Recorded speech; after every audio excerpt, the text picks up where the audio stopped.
Saludos desde Euronews. Bienvenidos a nuestro resumen informativo en donde vemos cómo Ucrania recibe del Reino Unido los primeros tanques pesados occidentales desde el comienzo de la invasión. La presión sobre Alemania se hace mayor para que reaccione de la misma manera y se concretará en la reunión del grupo de la OTAN de apoyo a Ucrania en la base alemana de Ramstein. El Kremlin ha respondido diciendo que quemará todos y cada uno de esos tanques. En el Parlamento Europeo aparece la sombra de Marruecos junto a la de Qatar y va a levantarse la inmunidad a otros 2 eurodiputados en la investigación de sobornos cuando la presidenta del Parlamento, Roberta Metsola, lanza una nueva serie de medidas anticorrupción. Las protestas sociales en el Reino Unido pretenden ser atajadas por el primer ministro británico, Rishi Sunak, con una ley que se tramita en el Parlamento que socavaría de facto el derecho a huelga al imponer servicios mínimos en casi todos los sectores que programan protestas. En Alemania acabaron las protestas en el pueblo de Lützerath. Fueron desalojados los 2 últimos activistas medioambientales que mantenían su sentada contra la ampliación de una mina de lignito tras días de resistencia a la operación policial desplegada para desalojarlos. La policía alemana había dado ya por finalizado el grueso del operativo del domingo, aunque advirtió que seguían las tareas de lo que llamaban rescate de esas 2 últimas personas que atrincheradas bajo tierra se mantenían. Los movimientos medioambientales convocantes han acusado al Ministerio del Interior alemán de ordenar a la policía actuar con una contundencia desproporcionada. Aunque el plan del gobierno alemán es que el abandono del carbón en Renania del Norte-Westfalia se produzca ya en 2030, a corto plazo está previsto incrementar la extracción de carbón ante la crisis energética derivada de la invasión rusa de Ucrania. Pero tenemos bastante más. Entre otras cosas, una muestra de la actuación de la dictadura ecuatoguineana de Teodoro Obiang con la muerte en prisión de un opositor de nacionalidad española. La represión de Israel en la Cisjordania ocupada. La última víctima, un niño de 14 años al que un soldado mató de un tiro en la cabeza. Y Perú, donde los manifestantes contra el gobierno de Dina Boluarte avanzan desde distintos puntos hacia Lima, en una marcha que afronta el riesgo de ser reprimida como las anteriores manifestaciones que arrojan ya un saldo de 47 muertos. Acompáñenos ahora para ver las claves del día en 20 minutos. Reino Unido envía tanques a Ucrania y se convierte en el primer país en enviar carros de combate de fabricación occidental. Kiev espera más envíos de blindados por parte de la OTAN. Miles de manifestantes avanzan hacia Lima para protestar contra el gobierno de Dina Boluarte, desafiando el decreto de estado de emergencia. Por primera vez en más de 60 años cae la población de China. El país finalizó 2022 con 850.000 habitantes menos que en 2021. Polonia y el Reino Unido siguen presionando a Alemania para que envíe armamento militar a Ucrania.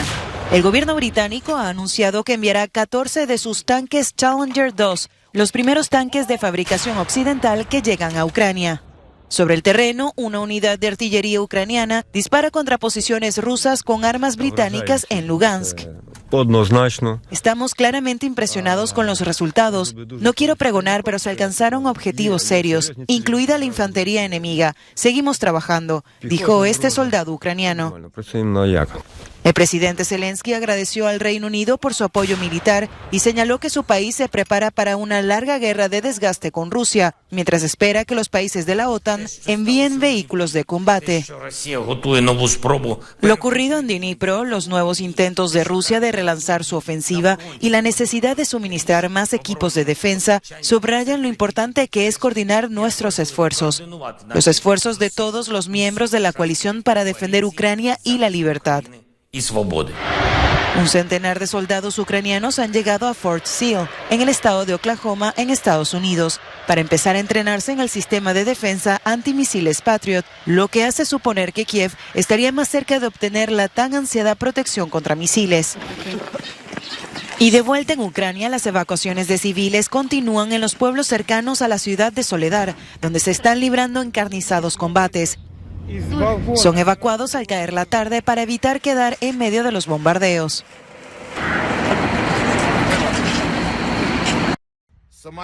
Una deserción y una fuga casi de película. Un excomandante del grupo de mercenarios Wagner ha huido de Rusia y ahora pide asilo en Noruega. Su nombre es Andrei Medvedev y dice estar dispuesto a testificar contra la organización paramilitar y su líder Yevgeny Prigozhin. En estos momentos se encuentra bajo custodia de las autoridades noruegas en Oslo, tras haber sido detenido en la frontera norte. No concedemos asilo a criminales de guerra, así que está claro que se trata de una evaluación muy importante y todos los elementos deben analizarse con mucho cuidado. Él debe esperar que se le examine a fondo, explica el abogado que defenderá su caso. El joven desertor cuenta que llegó a Noruega tras días de travesía por el territorio ruso en condiciones climáticas extremas, y en donde en una oportunidad fue perseguido por perros de presa y por agentes de seguridad de Rusia que, según él, le intentaron disparar por la espalda. Andrei había firmado un contrato de 4 meses para integrar el grupo Wagner. Ahora ha solicitado el asilo en Noruega a cambio de compartir todo lo que sabe de la organización. Es la primera vez desde el inicio de la guerra en Ucrania que un mercenario de Wagner huye a Europa y accede a testificar. La policía de Noruega ha declinado pronunciarse sobre el asunto. Alivio en Italia tras la detención del presunto jefe mafioso más buscado del país, Matteo Messina Denaro. Sin embargo, la Fiscalía italiana ha advertido de que la lucha contra el crimen organizado está lejos de haber terminado. Las investigaciones se centran en la casa en la que se escondía, localizada en Campobello di Masciara, en Sicilia. Estamos especialmente orgullosos esta mañana del trabajo realizado, después de una investigación muy larga y complicada. Un trabajo realizado por todas las fuerzas policiales del Estado, porque hemos capturado al último asesino en masa del periodo 1992-1993. Era una deuda que la República tenía con las víctimas de aquellos años, y esta deuda se ha saldado al menos en parte. El fiscal ha apuntado que las pesquisas se centran ahora en las protecciones que ha tenido en su larga clandestinidad y con las que ha conseguido esquivar a la justicia durante 30 años.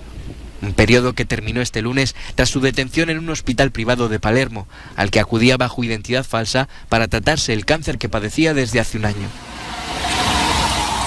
El capo de capos ya fue condenado en ausencia por ser el autor intelectual de decenas de asesinatos, entre ellos el de 2 fiscales antimafia.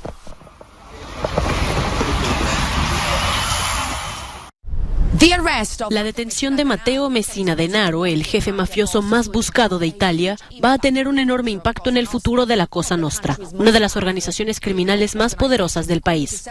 Según varios fiscales e informadores, Denaro posee toda la información y los nombres de los implicados en algunos de los crímenes más sonados cometidos por la mafia. He preguntado a Giuseppe Antocci, presidente del Centro de Investigación de la Mafia, qué se juega en esto. El señor Antocci es un superviviente de atentados mafiosos y actualmente vive bajo protección policial. La detención es muy importante desde el punto de vista psicológico porque libera a la gente y hace comprender a los ciudadanos que pueden confiar en el Estado, que deben mantenerse fuertes y actuar en equipo a la hora de denunciar los delitos de la mafia. Es importante no rendirse nunca ante las organizaciones mafiosas porque roban las esperanzas y los sueños de la gente y controlan la libertad de las personas.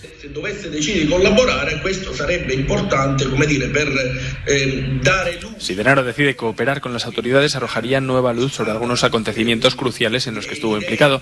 También sería importante recabar información sobre el tipo de protección que ha utilizado para vivir encubierto en los últimos años.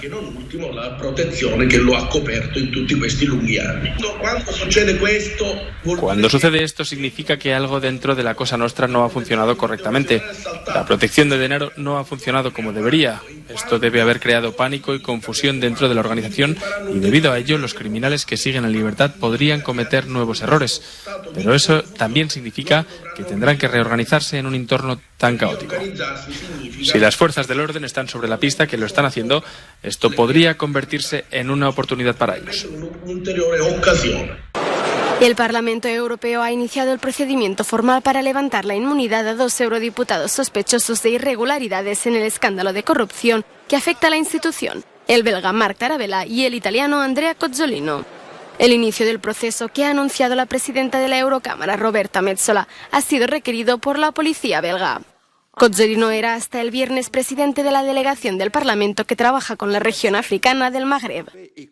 En ella se incluye Marruecos, uno de los países que supuestamente ha ofrecido dinero en metálico a los políticos para influir en la toma de decisiones de la Unión Europea.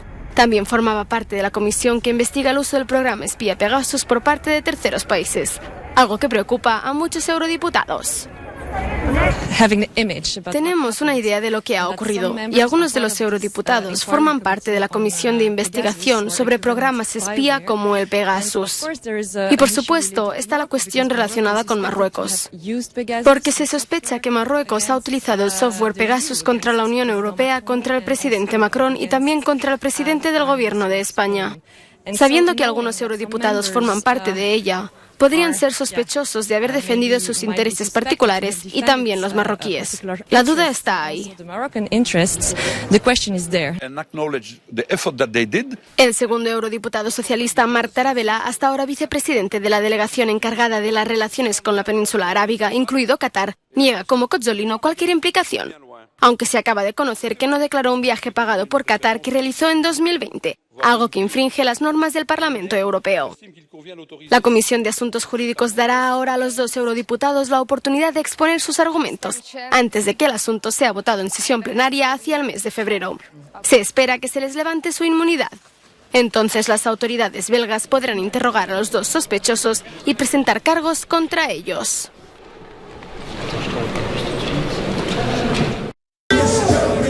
Cientos de personas han protestado en Londres frente a Downing Street contra el proyecto de ley que ha sacado adelante la Cámara de los Comunes y que obligaría a los trabajadores en huelga de sectores clave como la sanidad o el transporte a prestar servicios mínimos.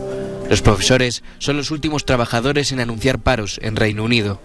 El controvertido proyecto de ley de huelgas ha superado su última fase parlamentaria en la Cámara de los Comunes después de que los diputados votaran a favor de la legislación por 309 votos a favor y 249 en contra. La medida había sido prometida por el primer ministro británico, Rishi Sunak, quien celebraba así a través de Twitter que la ley pasase a una nueva fase. El gobierno británico también ha decidido bloquear un polémico proyecto de ley escocés destinado a facilitar el cambio de sexo legal. Es la primera vez que se bloquea una ley escocesa al afectar a la legislación de todo el Reino Unido. Logramos una mayoría de 2/3 en el Parlamento Nacional de Escocia. El hecho de que el Parlamento británico intente ahora anularla es un ultraje a la democracia, destacaba el líder del Partido Nacional Escocés en Westminster. En Twitter, la ministra principal de Escocia también ha señalado que se trata de un ataque frontal contra la toma de decisiones del Parlamento escocés. Ha añadido que el gobierno escocés defenderá su poder legislativo, advirtiendo de que este bloqueo podría ser el primero de muchos. Muere en una cárcel ecuatoguineana un opositor español a la dictadura de Obiang. Julio Obama Mefumán, de 51 años, ha muerto en la cárcel de Oben Asem en la ciudad de Mongomo. Había sido secuestrado en 2019 junto a otros 3 opositores en Sudán del Sur y llevado hasta Guinea Ecuatorial, donde se denunciaron reiteradas torturas antes de su condena a prisión de por vida bajo la acusación de intento de golpe de Estado y terrorismo. La muerte de Mefumán ha sido confirmada por el Ministerio Español de Asuntos Exteriores y por el Partido Movimiento para la Liberación de Guinea Ecuatorial Tercera República, el grupo opositor en el exilio en España al cual pertenecía Mefumán. El secretario general del Partido Convergencia para la Democracia Social, Andrés Esono Ondo, líder del único partido de oposición permitido en Guinea Ecuatorial, ha condenado en este tuit la muerte de Julio Obama en la cárcel y ha pedido abrir una investigación para esclarecer lo sucedido. Esta muerte se produce 2 semanas después de que la Audiencia Nacional Española anunciara una investigación por secuestro y tortura que señala a 3 personas cercanas al presidente de Guinea Ecuatorial, Teodoro Obiang Nguema, entre ellas uno de sus hijos, Carmelo Obomo Obiang, jefe del Servicio de Inteligencia Exterior del país y sospechoso de haber organizado el secuestro de las 2 personas con nacionalidad española y de otros 2 opositores que también residían en España. El vicepresidente de Guinea Ecuatorial, también hijo del presidente ecuatoguineano, Teodoro Nguema Obiang, Teodorín, con frecuentes problemas con la justicia en Francia y España, ha acusado a España de injerencia y ha calificado a los 4 opositores de terroristas. Se llamaba Omar Hamour y tenía 14 años. Su madre lleva su féretro en procesión. Murió de un tiro en la cabeza disparado por las fuerzas israelíes en el campo de refugiados de Deishé, a las afueras de Belén, en Cisjordania ocupada. Se trata del segundo niño muerto en Deishe durante una incursión militar israelí en lo que va de mes. El ejército israelí justifica que abrió fuego después de que los sospechosos lanzaran piedras, artefactos explosivos y cócteles Molotov contra los soldados.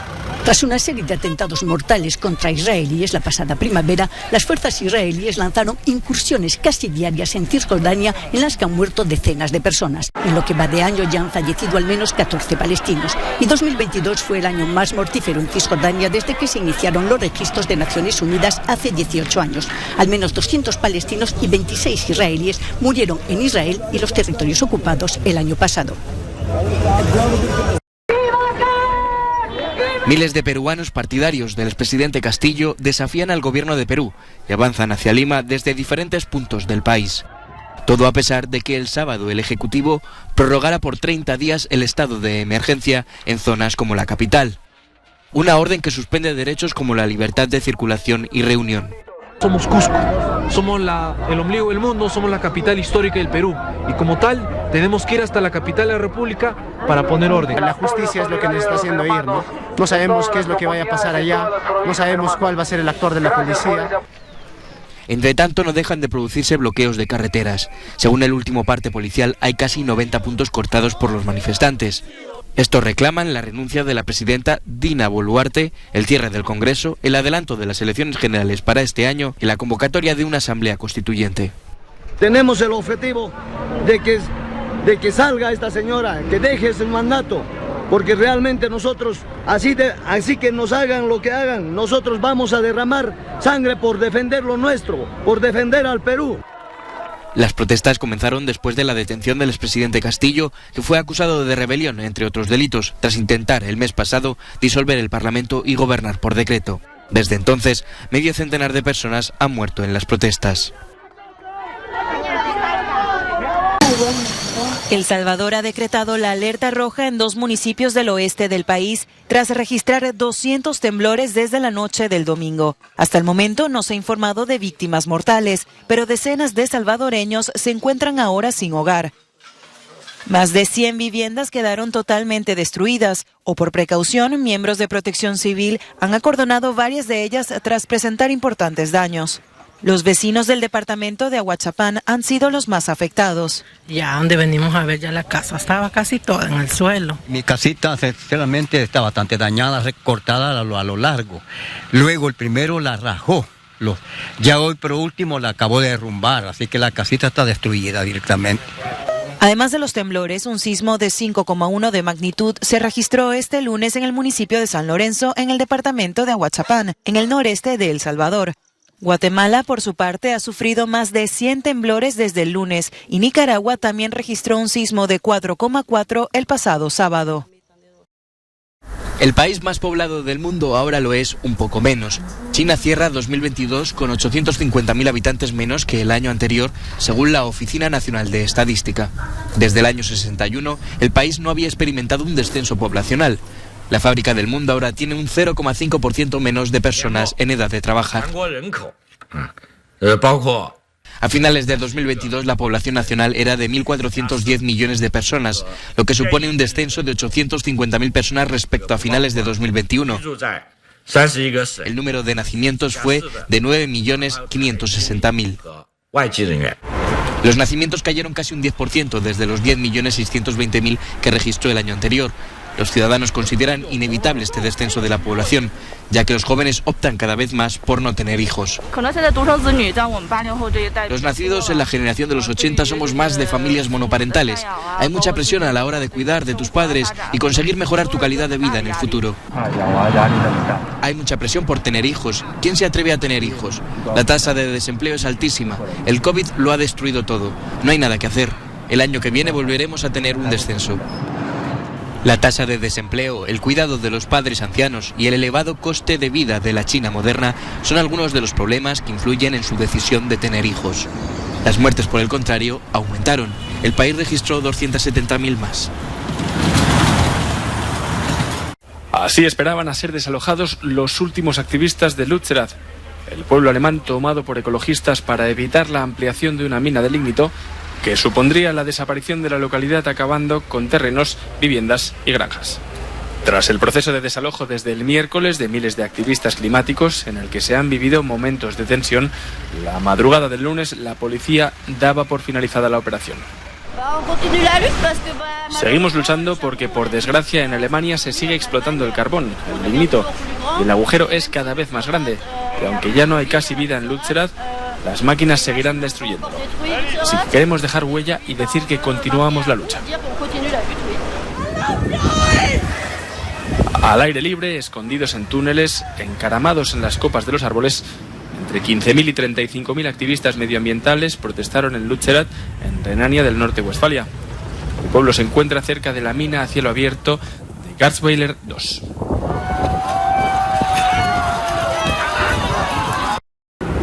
El último rey de Grecia, Constantino II, recibió este lunes sepultura en el cementerio de Tatoi, acompañado de reyes y reinas de España, Suecia, Bélgica, Dinamarca y los Países Bajos, que acudieron a Atenas.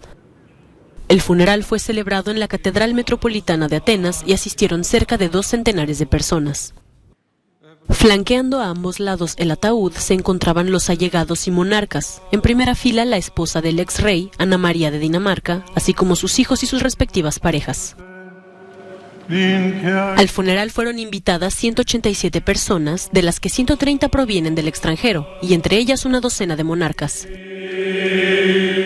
A la ceremonia asistió toda la familia del rey de España. El rey emérito Juan Carlos I llegó junto a la reina Sofía, hermana de Constantino, acompañada de la princesa Irene y otros miembros de la familia directa. Felipe VI y Leticia se situaron en la primera fila, reservada a los monarcas y jefes de Estado. Esta fue la primera vez que los miembros de la familia del rey aparecieron todos en público desde el funeral de doña Pilar de Borbón en 2020, y la primera vez que Felipe VI y Juan Carlos I coincidieron en público desde el funeral por la reina Isabel II en septiembre pasado. A pesar de que el gobierno había decidido que el funeral debía celebrarse como acto privado, teniendo en cuenta que la monarquía en Grecia fue abolida en 1974, finalmente cumplió el deseo familiar de dar a la población la oportunidad de acercarse al féretro por un par de horas. Sin embargo, no se rindió homenaje nacional al exgobernante, lo que provocó algunas protestas del público que acudió a presentar sus respetos.